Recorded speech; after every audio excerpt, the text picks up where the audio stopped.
Borden's only about 300 people, so it's very small, and they have always been so supportive of me. It's been really really amazing to have their support for sure. Everyone kind of talks about it takes a village to get there, and in my case, it took a literal village to get to where I am today. The first track meet that I remember watching was the Rio 2016 Olympics, and I think that's when my love of track kind of started. And I had had my first official track meet, I think, like the week before that Olympic Games.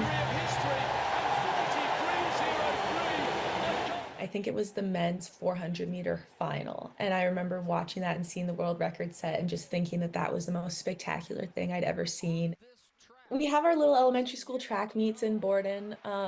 Nothing too serious. Like you do every single event and that sort of thing. And I guess that's where it all started out. We would have our district meets and our provincial meets and things like that in middle school and high school, the beginning of high school. And so it was at one of the district track and field meets that a coach from our neighboring town, Langham, he said, "You know what? You're pretty fast. Like, I think you should check out this track and field camp." I wasn't aware, but it ended up being the selection camp to select Team Saskatchewan for Legion Nationals. And I was just about to turn 13, but I ended up getting selected to represent Team Saskatchewan at Legion Nationals. And then that's kind of when things jump started and I started to take it a little bit more seriously. And I went out and bought myself a pair of spikes and learned how to use blocks. And then the 400 hurdles came about because my coach said, well, you're a really good 400 runner and you're a good hurdler. So why would we not combine the two?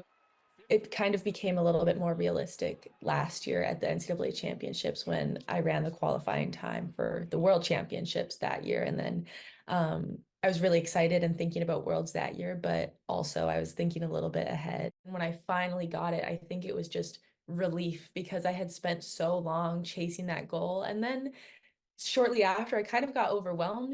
I teared up a little bit. I would love to PB in the 400-meter hurdles, and I would also really love to make it to the final. So that is the biggest goal that my coach and I are kind of working towards right now.